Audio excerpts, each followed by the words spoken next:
This is Out of the Box with your host, Jonathan Clark. Out of the Box, Sunday nights at 9 on Q1043. All right, welcome back. Jonathan Clark in the studio. We are talking about Electric Ladyland 50th Anniversary Deluxe Box Set. Look at this thing. It's coming out November 9th, and I'm going to introduce our very special guest in a second here. But let me just tell you what this is all about. 3 CD, 1 Blu-ray set, or a 6 LP, 1 Blu-ray set. Includes the original double album, now newly remastered. Also included Electric Ladyland, the early takes, demos, studio outtakes, plus a new 5.1 surround sound mix of the entire original album by Hendrix's original engineer, Eddie Kramer, who's with us in the studio. The original stereo mixes in uncompressed 24-bit, 96 kilohertz, high-resolution audio. There's so much here. Jimi Hendrix Experience live at the Hollywood Bowl from 1968. The feature-length documentary, At Last, the beginning, the making of Electric Ladyland, and a full-color 48-page book containing Jimi's handwritten lyrics, poem, and instructions to his record label, as well as never-before-published photos from the recording sessions that were shot by Eddie Kramer himself.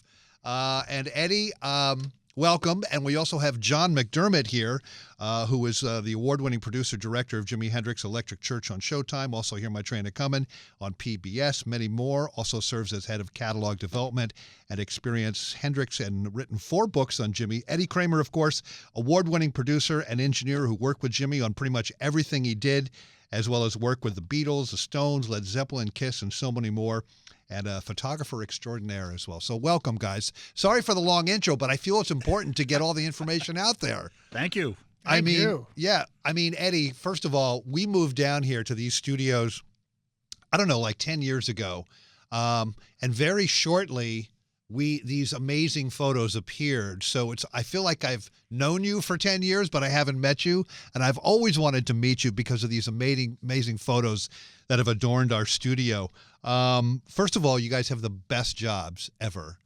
I mean, you have to agree with that. Come on. No dispute. Without question, we do. The problem is when I'm working with John, that's the only problem. That's the difficult part, right? And he has the same problem with me. It can't always be perfect. You know what I mean? You've got to have a little rub in there. I want to start up clearing up some info for me. This album was or was not recorded at what is now known as Electric Ladyland on West 8th Street in Manhattan. That is incorrect.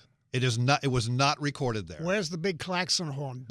Well, you got the springs. You can play with those. Yeah. This album was recorded. It started in England, actually, at Olympic Studios in London in late 1967, early 68. I think it's July 67 to January 68. No. No. It was really effectively December 67. January 68, and then they come to America. Okay, all right. Yeah. I moved to America. I came in to specifically continue working with Jimi. I was invited by Gary Kellgren, who had just built the record plant. That's the studio, 321 West 44th Street. West 44th, yeah. 44th. How you doing? 44th and 8th. How you doing? And that's where I landed to continue working with Jimi. And Gary had been in the studio with Jimi for like a month or so, and then I arrived in April, and we continued working. And some of the tracks for Electric Ladyland were actually cut at Olympic, like All Along The Watchtower, for instance, when there's a story about that one. Well, we want to hear that story. And Jimi played bass on that song, actually. He certainly did, because Noel went to the pub and got drunk, I think. That's shocking to hear. Shocking. Shocking. Getting back to Electric Lady, the studio itself, what is the background of that studio? Because I always heard or read, and over years I've heard similar variations of the story, that the Electric Ladyland studio was part of a record deal for Jimi with Warner Brothers Records. I mean... No, it wasn't Electric Ladyland Studios. It's Electric Lady Studios. Electric Lady, yes. Yeah, but Jimi wanted to build a nightclub. Basically, it was the old Generation nightclub. And he was jamming there for about 6 months, and the club closed, and then it was for sale. And then Jimi and his manager bought it, and then it was sitting around, we're going to build a nightclub. And a friend of mine, John Starrick, an architect friend of mine who was at Princeton University, just graduated, he was called in to design what was to be a nightclub, because he had done some fancy nightclub stuff here in New York. And then they called me in and said, hey, Eddie, do you want to go check this out? They want to put a little studio in the corner, like a little 8-track thing. And I walked down and I said, you guys are crazy. Jimmy's spending $300,000 a year in 1969. A lot of cash then, man. And I said, let's build the best studio in the world for Jimmy. And they said, yeah, okay, that's a good idea. Right, yeah. And we built Electric Lady. And it's and this day an active studio. I've been, I like one night I've gone to like a Gary Clark Jr. like listening party, and then the next night like Mumford and Sons is in there mastering their record or something. It is still an existing studio. It's still one of the great studios in the world. Yeah. And it's been going almost 50 years now. It's really cool walking in there. It's like a museum almost, you know. We're with Eddie Kramer, John McDermott. We're talking about Electric Ladyland, the 50th anniversary deluxe box set. And this album, lots of special guests on this, like Steve Winwood, Dave Mason, Jack Cassidy, Stephen Stills, I think, plays on this too. How did these guests appear at those sessions? Was it just very informal? Was it planned out? Did you get a phone call? Hey, you know, Jack Cassidy wants to stop by, and how does that work? Well, imagine that you're on 44th and 8th, and 2 blocks away is this famous nightclub that Jimmy used to go jamming in called The Scene, Steve Paul's Scene, and that's on 46. Jimmy would be there from like 8, 9, 10, 11, 12. We're sitting in the studio. Everything's all set up. We're ready to go. All the mics are checked out. He comes strolling in at midnight, dragging behind him 20 people. So you can imagine him walking down 8th Avenue, stopping traffic. It's a big scene. Comes into the studio, dragging in, you know, Steve Winwood, Jack Cassidy, whoever. Couple of rehearsals, 1 take, 2 takes maybe, and there's Voodoo Child. Done, finished. Thank you very much. Live from the floor. There it is. Well, so now what time would you get to the studio? We're there at 7. You're there at 7, and so And you're we didn't hanging finish around. till the next morning at 7. Order some food. You're getting Yeah. hungry, and wow. Smoke a few things. Yeah, whatever. yeah. So Eddie, you were in there for this album. You had already worked with him a lot at this point, and knowing that he was breaking so many barriers musically, culturally, et cetera, I'm just wondering, as an engineer, how do you tell Jimmy to take another take on a song? Hey, Jimmy, that was great, but, you know, why don't you try that again? Jimmy, would you mind taking that again? Yeah, no problem, man. That's what it was like. But he was notorious for taking like 20 takes, right? Like, Well, that was part of the modus operandi for Jimmy. I mean, he could sometimes get a vocal in a couple of takes, but he was very much a perfectionist. Same thing with the guitar. Occasionally he'll get, you know, a master in 1 or 2, but most of the time, hey man, I got to do it again. Okay. so for the crazy guitar, you know, freaks out there like myself, when Jimmy got a guitar to play, it was a right-handed guitar. What did he do? He turned it over. Did he restring it? How did he do it? John, maybe you know this. Yeah, I mean, but you know what's interesting when you think about it, as someone who's interested in guitar, Jimmy was kind of an off-the-rack guy. He wasn't somebody who was really precise. He would go to Manny's and get like a white Strat or a black Strat and, you know, do exactly that. Just take a Strat, turn it over, restring it, and play. Restring it Yeah. the way it, I mean. Yeah, he wouldn't play it wouldn't upside be down like Otis Rush or Albert King. Oh, or okay. Plays like that. So he would restring it. But, you know, it's just, I just think he was somebody that was able to make things happen with it with a very simple setup. 68, it's 2, you know, modified pedals. And, you know, it's interesting when you think about Electric Ladyland. You know, Jimmy's playing through small Fender amps. It isn't like a Marshall cranked all the time. Some of the songs have that. But, you know, I think he and Eddie were always experimenting with tone and, you know, sound and miking and doing things that, you know, didn't necessarily mean like, hey, just turn everything up and blast. Right. So at this point in Jimmy's career, had he really developed and matured as a songwriter and as sort of an arranger? Yes, without question. From, like, say, you know, Are You Experienced to that, right? I mean. Yeah, Chaz Chandler helped him. You know, Chaz is really the hero of the Hendrix story in a lot of ways, in that he had the big picture vision. He understood Jimmy's talent, which was, you know, if you think about Chaz, he'd been the bass player in the Animals. They'd had like 10 top 40 hits. He understood the commercial pop market.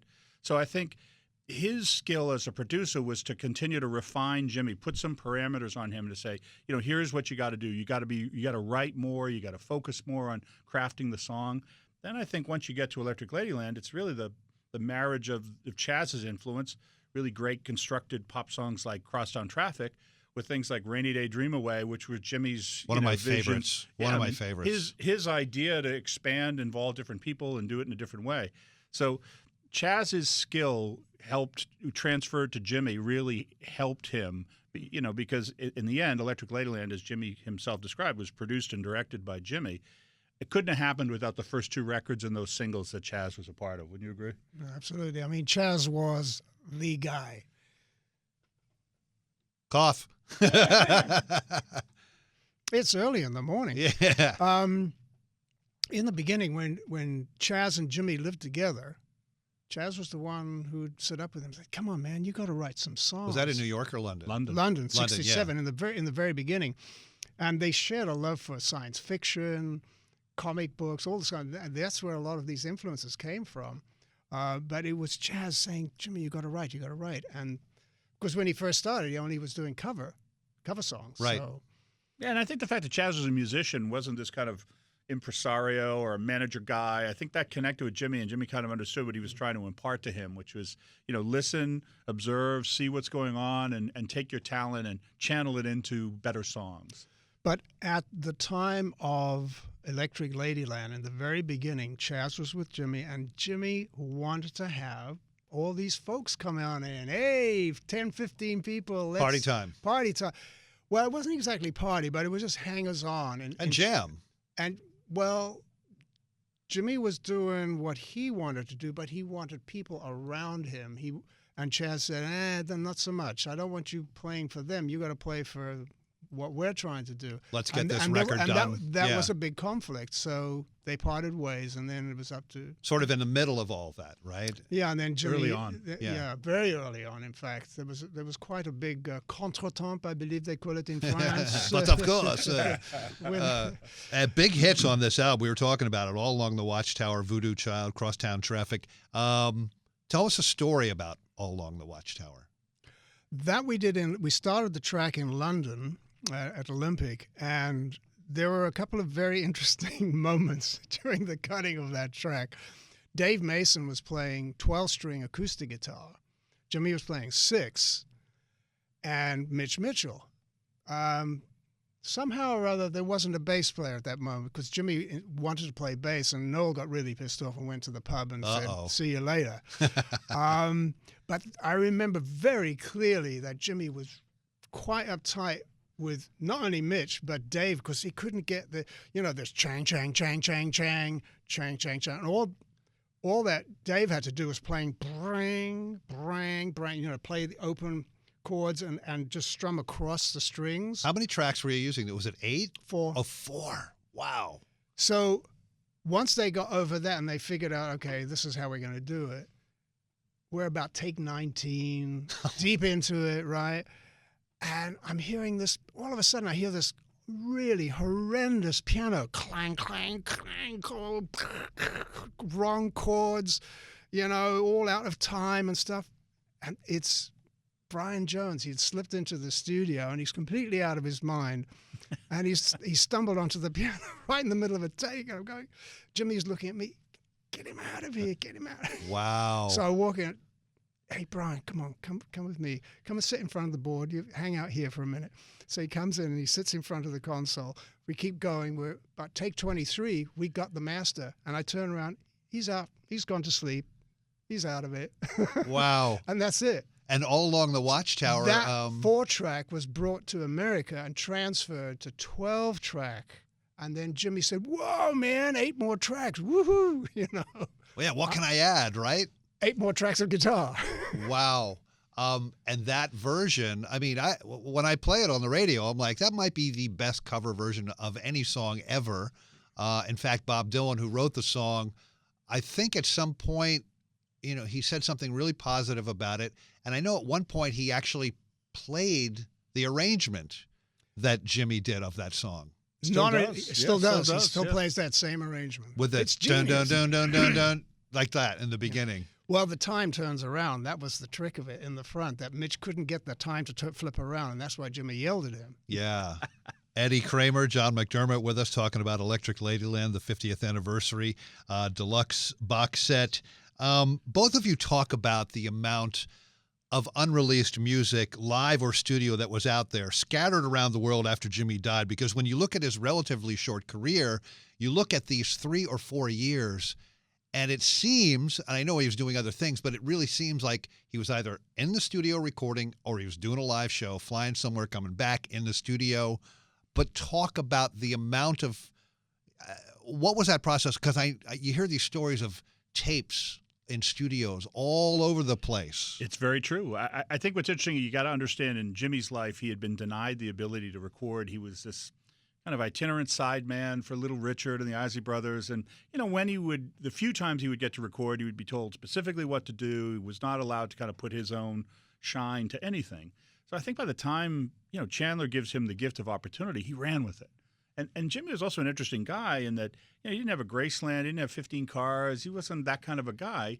What did he put his money into? A recording studio. It's still here today. If he had never made another record after 1970, he'd still be running a studio and be successful. So that was his passion. And I think, he had a relationship with Eddie that was very supportive. He was a guy that used the studio to write songs, which, back then, you had guys in lab coats saying, okay, Jim, we got 15 more minutes. Let's go. Wearing a tie. Yeah. Yeah. That changed with the record plant and then, of course, what you guys did at Electric Lady. So that had Jimmy lived, he would have sorted out all of these various tapes. We've worked hard to try to say, well, this is, what recordings he made with the Band of Gypsies or the later version of The Experience. I mean, we've done our best to try to say, here's where he might have gone. But, that's the tragedy of his death, is that he had built up this great reserve of material that would have been like the next double album that we would have been talking about just as we would Electric Ladyland. Right. And those tapes had been stored in this series of closets at Electric Lady Studios. They were known, do not touch these closets. They were under lock and key. 1, 2, and 3 were all the tapes that had been collected. Wow. In 1969. It's in 70 when we first started working together there. And I think you produced the last 3 sort of, I don't want to call them reissues because they're posthumously released. Yeah. Posthumous, but and that must have been quite an experience for you. I mean, there's 3 albums, I believe, right? Back 1, 2, 3. They were just with different titles. Yeah, Cry of Love, which was the album that we were working on before Jimmy died, and we actually, thank goodness, we always talk about this, in that Jimmy and I actually mixed 4 songs at Electric Lady Studio. So I had an idea. I had a roadmap of what he was looking for and what the approach was.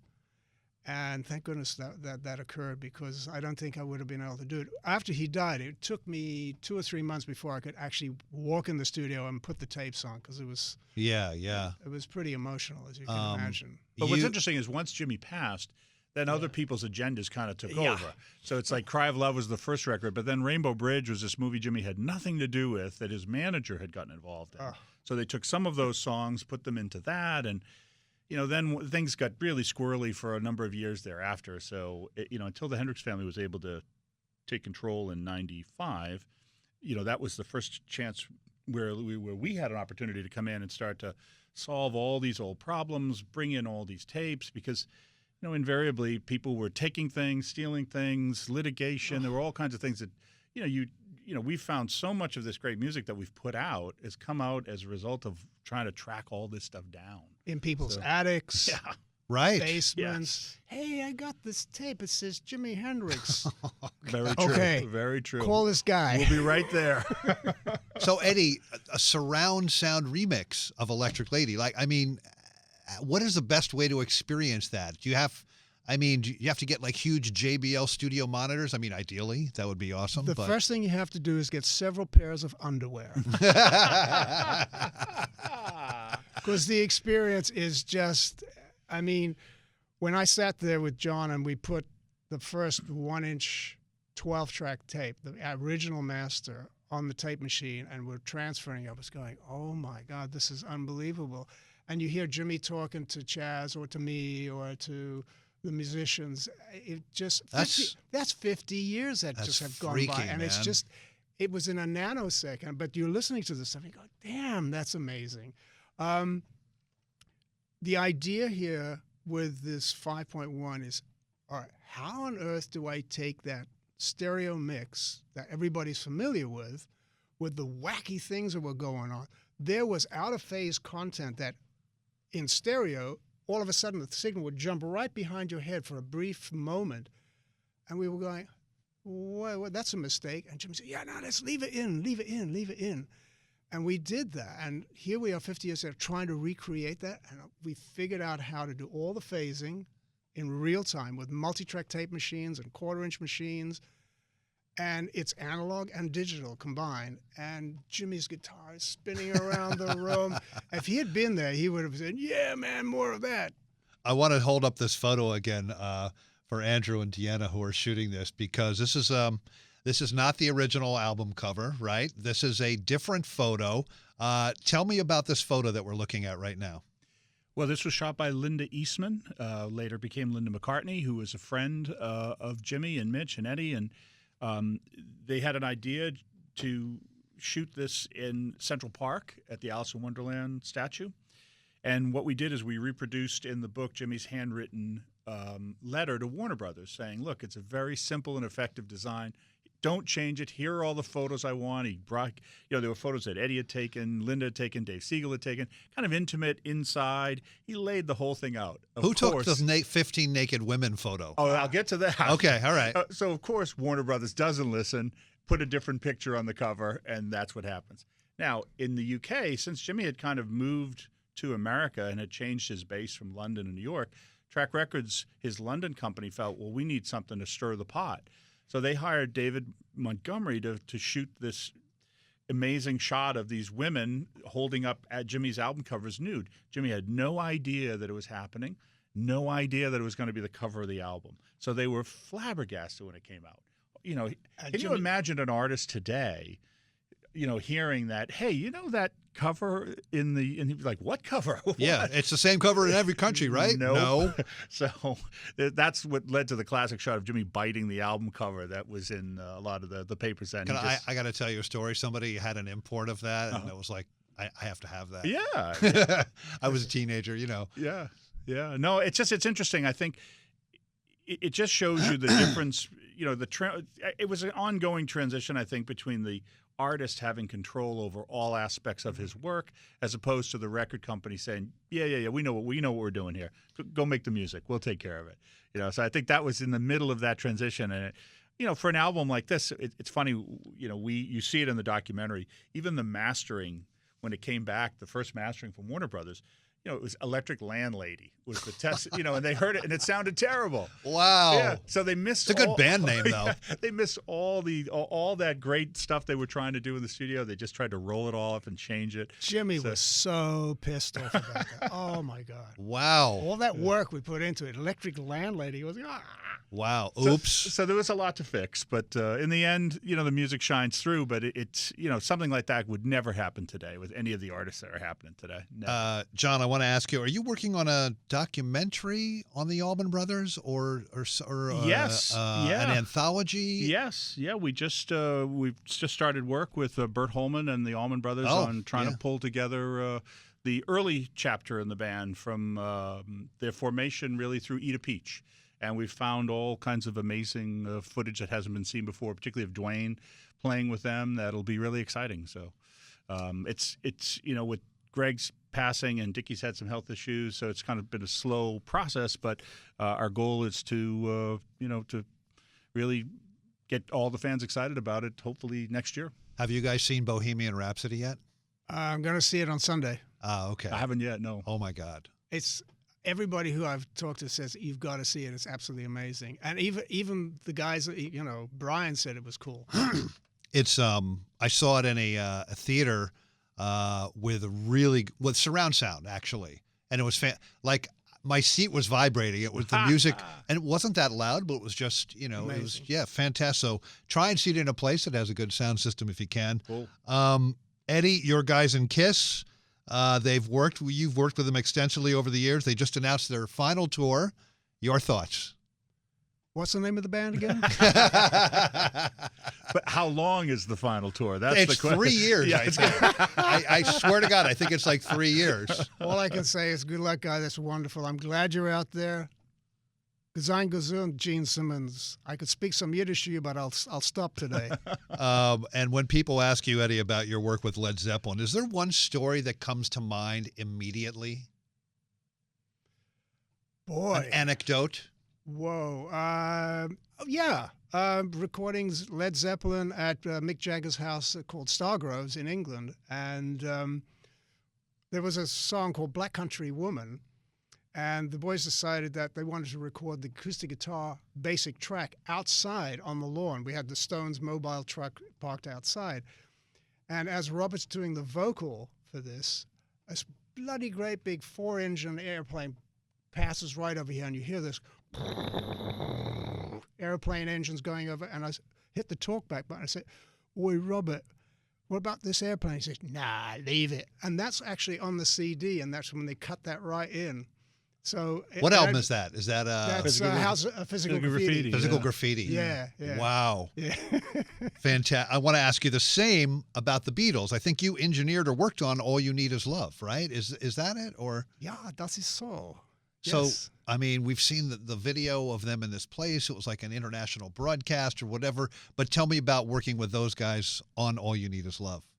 Well, they booked Olympic Studios because they couldn't get into EMI, and I was the lucky one who was the engineer to work with them. They come in, and John sits right next. Hello, John.